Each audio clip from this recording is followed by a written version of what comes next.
ബിംബ്രോ ഇപ്പോൾ ഇത് കണ്ടുകൊണ്ടിരിക്കുന്ന അല്ലെങ്കിൽ കണ്ടുകൊണ്ടിരിക്കുന്നവർക്ക് ബിംബ്രോ കണ്ടാൽ മനസ്സിലാവും, കേട്ടുകൊണ്ടിരിക്കുന്നവർക്ക് ആരെടുത്താണ് ഞാൻ സംസാരിക്കുന്നത് പോലും ചിലപ്പോൾ ഐഡിയ കാണില്ല. അപ്പോൾ ഞാനിപ്പോൾ സംസാരിച്ചുകൊണ്ടിരിക്കുന്നത് ബിബിൻ ജോർജുമായിട്ടാണ്. നടനാണ്, റൈറ്ററാണ്, ക്രിയേറ്ററാണ്, അതിലുപരി നല്ലൊരു ഹ്യൂമൻ ബീയിങ് ആണ്. ബിംബ്രോയെ ഞാൻ ആദ്യമായിട്ട് പരിചയപ്പെടുന്നത് ഒരു ചിരി ഇടിച്ചിരി ബമ്പർ ചിരി എന്ന് പറഞ്ഞ ഷോയുടെ ഫ്ലോറിൽ വന്നതിന് ശേഷമാണ് നമ്മളൊന്ന് കണ്ട് നേരെ അമ്മയുടെ ഷോയ്ക്കാണ് നമ്മൾ ആദ്യം കാണുന്നത്. അമ്മയുടെ ഷോയ്ക്ക് മഴവില്ലെ ബിഹൈൻഡ് ദ സീൻസ് ഇന്റർവ്യൂ എടുക്കാൻ നേരത്ത് ബിബിൻ ബ്രോയും വിഷ്ണു ബ്രോയും കൂടെ മഞ്ജു ചേച്ചിയുടെ വഴക്കം കേട്ടിട്ട് ഓടി വന്നു, ഓ ഇന്റർവ്യൂ ഇടറാ എന്ന് ചേച്ചി വരട്ടിയ പേരിൽ നിങ്ങൾ രണ്ടുപേരും ഓടി വന്ന് ഇന്റർവ്യൂ എടുത്തത്. അപ്പോഴാണ് ഞാൻ ആദ്യമായിട്ടാണ്, അന്ന് ഞാനും പാർവതിയും കൂടെയാണ് നിങ്ങൾ രണ്ടുപേരുടെ ഒരു ഇന്റർവ്യൂ എടുക്കുന്നത്. അതാണ് നമ്മുടെ ആദ്യത്തെ ഒഫീഷ്യൽ ആയിട്ടുള്ള മീറ്റിംഗ്. അപ്പം ബിബിൻ ബ്രോ എവിടെ നിന്നാണ് ഇതിൻ്റെയൊക്കെ തുടക്കം? നമുക്ക് അവിടെ നിന്ന് തുടങ്ങാം. കാരണം ഒരുപാട് പേർക്ക് ബിബിൻ ബ്രോ ആക്ടറാണ്, റൈറ്ററാണെന്നുള്ള അല്ലാതെ ബിബിൻ ബ്രോയുടെ ആ ഒരു സത്ത് എസെൻസ് ഇതുവരെ ഞാൻ ഒരിടത്തും കണ്ടിട്ടില്ല. ബിബിൻ ബ്രോ എപ്പോഴും സംസാരിക്കുമ്പോൾ ബിബിൻ ബ്രോ ഒരുപാട് പേരെക്കുറിച്ച് ഒരുപാട് കാര്യങ്ങൾ പറയും, പക്ഷെ ബിബിൻ ബ്രോയെ കുറിച്ച് ബിബിൻ ബ്രോ അങ്ങനെ ഒരുപാട് പറഞ്ഞ് ഞാൻ കേട്ടിട്ടില്ല. അപ്പോൾ എനിക്കിന്ന് ബിബിൻ ബ്രോയെ കുറിച്ച് അറിയണം. സത്ത് എന്ന് പറഞ്ഞ ഉദ്ദേശിച്ചത് നീ എന്താണ്? എനിക്ക് ബിബിൻ ബ്രോ എവിടെ നിന്നാണ് തുടങ്ങിയത്, എങ്ങനെ ഈ ഫിലിം ഇൻഡസ്ട്രിയിലോട്ട് വന്നു, അതാണ് എന്നൊക്കെ ഉള്ളത് നമുക്ക് സ്റ്റാർട്ടിങ് മുതലേ തുടങ്ങാം. എടാ, തുടക്കം എന്ന് പറയുന്നത് ഞാൻ കാക്കനാട് നിലമ്പതിഞ്ഞ് മുകൾ എന്ന് പറയുന്നൊരു നല്ലൊരു ഗ്രാമമായിരുന്നു.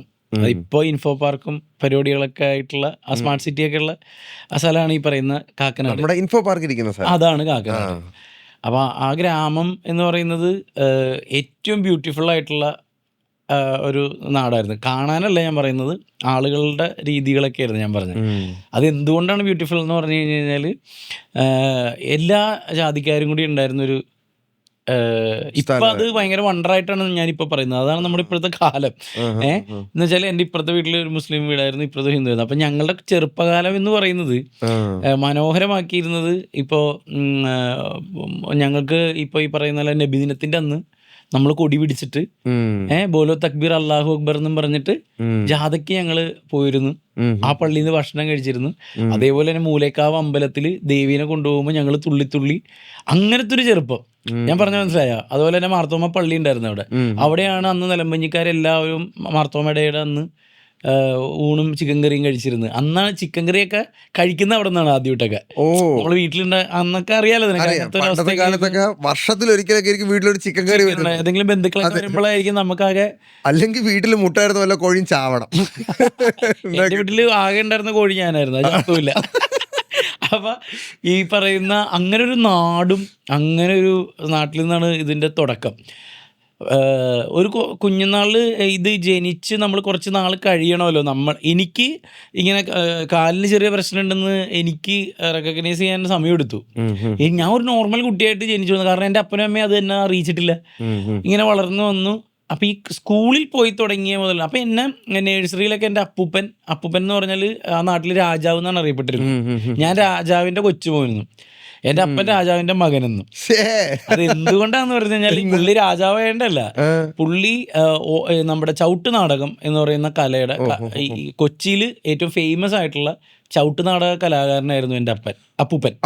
ആ കൊച്ചു പറയത് പുള്ളി ഈ പറഞ്ഞ പോലെ ഈ ചവിട്ട് നാടകം ചെയ്ത് പുള്ളി രാജാപ്പാട്ട് മാത്രമേ കളിക്കുള്ളൂ. പുള്ളി മറ്റേ ബടൻ പരിപാടി ഒന്നും ചെയ്യൂല, അങ്ങനത്തെ ഒരാളായിരുന്നു. അങ്ങനെയാണ് പുള്ളി രാജാവ് മാത്രം. രാജാവിന്റെ ഫിഗറൊക്കെ ഉണ്ടാകുന്നുള്ള വേറെ കാര്യം.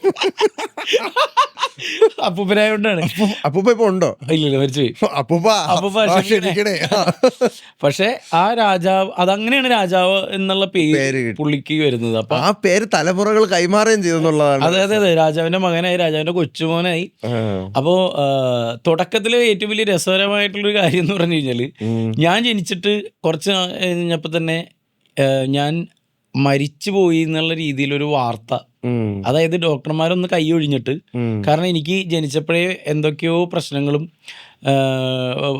കാലിലൊന്നും പ്രശ്നമില്ല കേട്ടോ ജനിച്ചപ്പോൾ, അല്ലാതെ എന്തൊക്കെയോ പനിയോ പരിപാടികളോ വന്നിട്ട് ഞാൻ മരിച്ചു പോയി എന്ന് പറഞ്ഞൊരു വാർത്ത നാട്ടിൽ പരന്നു. ശരിക്കും മരിച്ചു പോയി എന്നാണ് പറയണത്. ആ സാധനമാണ് എടുത്ത് യമണ്ടം പ്രേമകഥയിൽ ഞങ്ങള് ദുൽഖർ മരിച്ചിട്ട് തിരിച്ചു വരുന്ന സാധനമുണ്ടല്ലോ, കാരണം നാട്ടിൽ രാജാവിന്റെ കൊച്ചുമോൻ മരിച്ചു എന്നും പറഞ്ഞിട്ടൊരു സാധനം വന്നു അന്ന്. അതിനുശേഷം ഞാൻ തിരിച്ച് എല്ലാവരെയും ചമ്മിച്ചുകൊണ്ട് കരഞ്ഞുകൊണ്ട് തിരിച്ചു വരുന്നു. അങ്ങനെയാണ് എന്റെ എൻട്രി. പിന്നെ ഒരു എനിക്ക് തോന്നുന്നു 1 വയസ്സ് വരെ കാലിന് വേറെ പ്രശ്നങ്ങളൊന്നും ഉണ്ടായിട്ടില്ല എന്റെ. പക്ഷെ 1 വയസ്സ് കഴിഞ്ഞപ്പോഴേക്കും ഈ പോളിയോ എന്ന് പറയുന്ന സംഭവം കുത്തിവെക്കാൻ വേണ്ടിയിട്ട്, അന്ന് കുത്തിവെപ്പാണോ ഇതാണോ എന്നറിയില്ല, ഡ്രോപ്സ് ആണെന്ന് തോന്നുന്നു.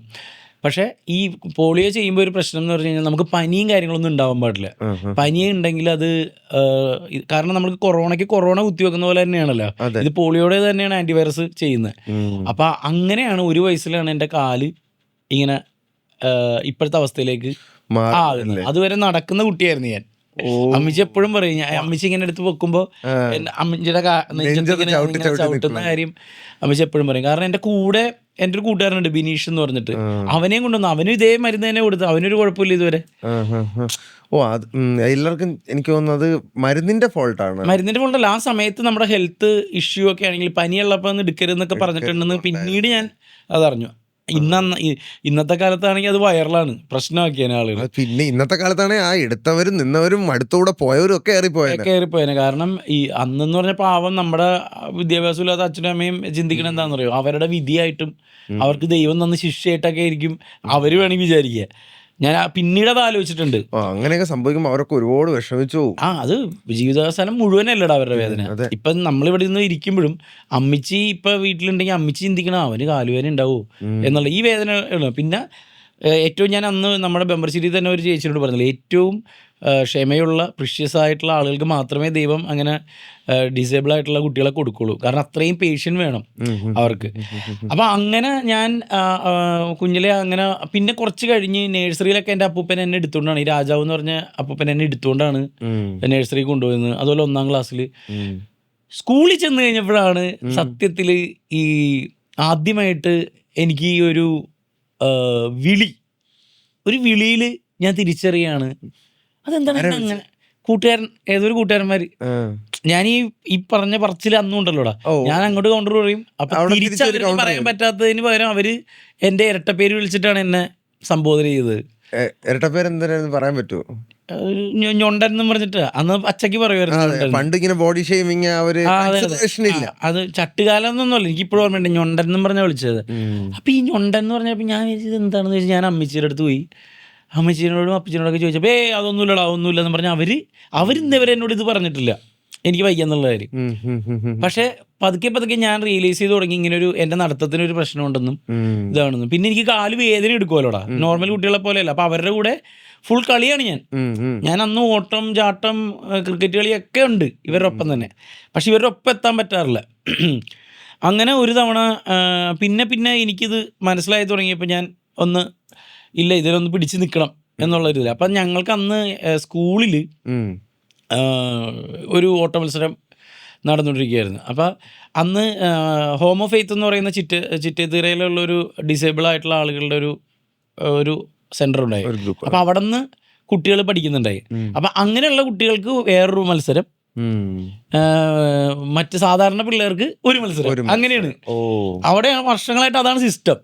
അപ്പൊ ഞാൻ അന്ന് ഈ പറയുന്ന രവീന്ദ്ര മാസ്റ്റർ എന്ന് പറഞ്ഞൊരു ഹെഡ് മാസ്റ്റർ ഉണ്ടായിരുന്നു. മാസ്റ്ററോട് ഞാൻ ഒരു 3ാം ക്ലാസ്സോ 4ാം ക്ലാസ്സോ ഒക്കെ തോന്നുന്നു. ആ സമയത്ത് ഞാനിങ്ങനെ മാസ്റ്ററോട് ചോദിച്ചു, മാസ്റ്ററെ ഞാൻ അവരുടെ കൂടെ ഓടിക്കോട്ടെ എന്ന് ചോദിച്ചു. അപ്പൊ എടാ നീ അവരുടെ കൂടെ ഓടിയപ്പോ നീ തോറ്റുപോയില്ലെന്ന് ചോദിച്ചു.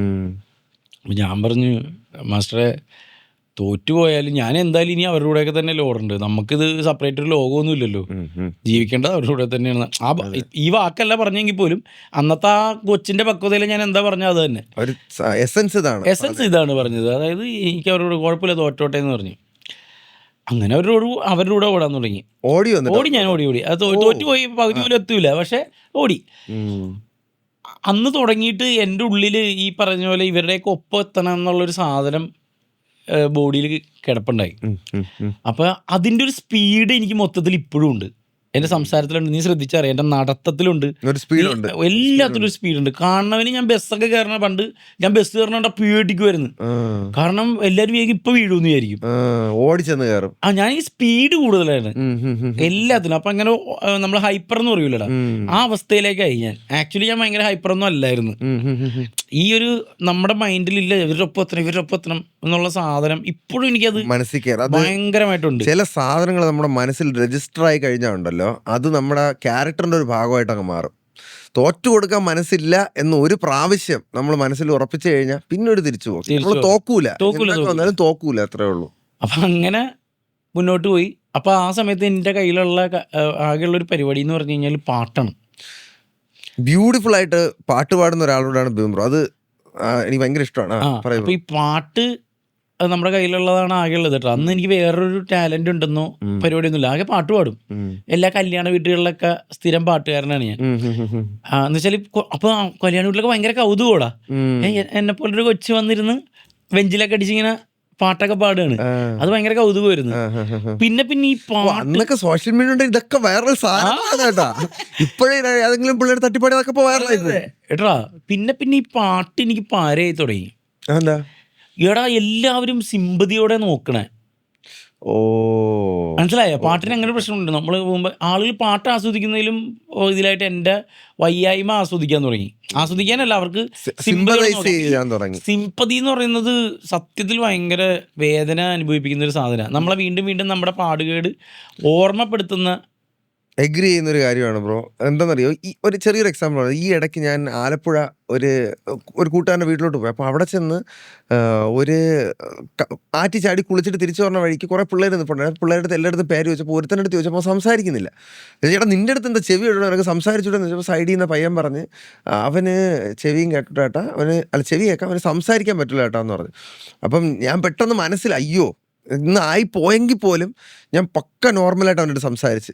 കാരണം എൻ്റെ മനസ്സിലുണ്ട് അവന് ഏറ്റവും കൂടുതൽ വിഷമമാവാൻ പോകുന്ന അവനെ ഡിഫറൻ്റ് ആയിട്ട് ട്രീറ്റ് ചെയ്യണമെങ്കിൽ. പക്ഷെ കമൻറ്റ് വന്നപ്പോൾ, വീഡിയോ വന്നപ്പോൾ കാർത്തിക് ബ്രോ അവൻ എന്തെങ്കിലും ഒരു ഗിഫ്റ്റ് മേടിച്ചു കൊടുക്കും, അവൻ എന്തെങ്കിലും ഒരു എവിടെയെങ്കിലും കൊണ്ടുപോകും. പക്ഷെ ഞാൻ പറഞ്ഞ് ഈ ബാക്കി പിള്ളേർക്കൊന്നും ചെയ്യാതെ അവന് മാത്രം ചെയ്യുകയാണെങ്കിൽ അതവൻ്റെ മനസ്സിൽ മുറിവേൽപ്പിക്കുക. അനാവശ്യമായിട്ടുള്ള സിമ്പതി ആൾക്കാരെ അവർക്കെന്തോ കുറവുള്ളതുകൊണ്ടാണ് കിട്ടുന്നതെന്നുള്ളൊരു തോന്നൽ അവരുടെ മനസ്സിലുണ്ടാക്കും. അത് ഈ ഇടയ്ക്ക് ഞാൻ ഒരു കമൻറ്റിന് റിപ്ലൈ കൊടുത്തിട്ടുന്ന കാര്യമാണ് ഇപ്പോൾ ബിബിൻ ബ്രോ പറഞ്ഞത്. കറക്റ്റ്. അപ്പോൾ അത് കഴിഞ്ഞിട്ട് ഈ സിമ്പതി ഒഴിവാക്കാനുള്ള ചിന്തയായി. പിന്നെ എങ്ങനെ ചിന്തിക്കുന്നു, അങ്ങനെയാണ് ഞാൻ ആളുകളെ എന്നെ കണ്ടു കഴിഞ്ഞാൽ സിമ്പതി വിട്ടിട്ട് ആളുകൾക്ക് കാണുമ്പോൾ തന്നെ ഒരു സന്തോഷവും ഹാപ്പിയും എൻ്റെ ഈ കാലിൻ്റെ കാര്യം പറയാണ്ട് എന്നെ കാണുമ്പോൾ ചിരിക്കുന്ന അവസ്ഥയിലേക്ക് എത്തിക്കാൻ എന്ത് ചെയ്യുക എന്നുള്ള അർത്ഥമാണ് ഞാൻ ഈ മിമിക്രി എന്ന് പറഞ്ഞ കല തിരഞ്ഞെടുക്കുന്നത്. അതാണ് സത്യത്തില്. അതുകൊണ്ട് ഞാൻ പിന്നെ അങ്ങോട്ട് പാട്ട് വിട്ടൂടാ. ഞാൻ പിന്നെ വർഷങ്ങൾക്ക് ശേഷം ഇപ്പൊ ആണ് മാർഗംകളിയിൽ പാടിയപ്പോഴാണ് ഞാൻ പിന്നെയും പാട്ടുകാരായിട്ട് വന്നത്. ദൈവം അത് ഒരു സമയത്ത് അങ്ങോട്ട് വിടിയിപ്പിച്ചിട്ട് ഞാൻ പിന്നെ പാട്ട് പഠിച്ചിട്ടേ ഇല്ല. അതായത് അത് കഴിഞ്ഞിട്ട് മിമിക്രിയിലേക്ക് വന്നെന്ന് പറഞ്ഞു കഴിഞ്ഞാൽ കാക്കനാട് നിലമ്പതിഞ്ഞി മുകളിലുള്ള എൻ്റെ കൂട്ടുകാരുണ്ട് ശ്രീനാഥ് എന്ന് പറഞ്ഞ. ഇവൻ നന്നായിട്ട് ഇവന്റെ സ്കൂളിൽ നിന്ന് ആരും ഇവനെ പഠിപ്പിച്ച് വിടണേണ്. ഇവൻ വന്നിട്ട് എൻ്റെ മുമ്പിലൊന്ന് കൊച്ചിൻ ഹനീഫയുടെ എടുക്കും.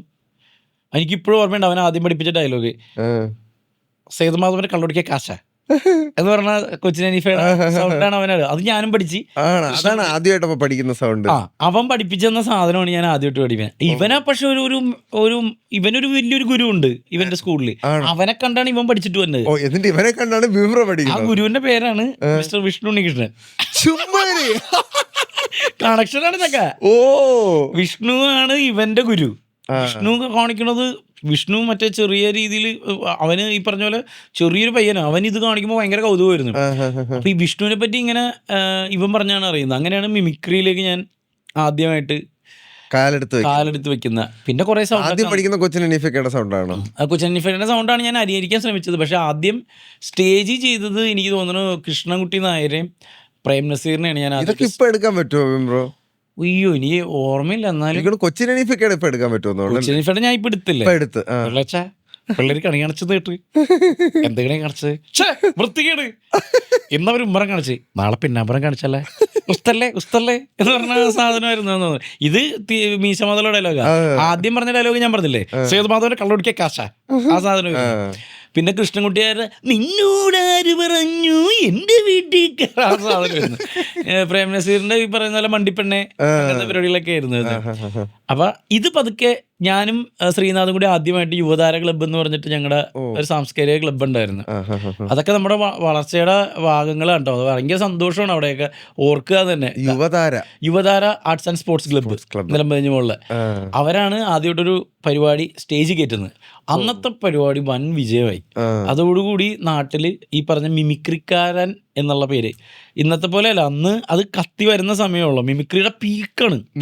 ഇവരൊക്കെ ജയറാമേട്ടൻ, ദിലീപേട്ടൻ ഇവരൊക്കെ കൊണ്ടതിന് ശേഷം അടുത്ത തലമുറ വന്ന് ഞെരിച്ച് നിൽക്കണേ. സിനിമാല അങ്ങനെയുള്ള സമയത്തൊക്കെ. ഏതൊരു കാലഘട്ടത്തിലായിരിക്കും? ഏത് കാലഘട്ടം എന്ന് വെച്ച് കഴിഞ്ഞാൽ ഞാൻ 6ാം ക്ലാസ്സിൽ 90 കഴിഞ്ഞു. 2000 98, 97 ആ ഒരു കാലഘട്ടമായിരിക്കും എന്നാണ് എൻ്റെ ഓർമ്മ.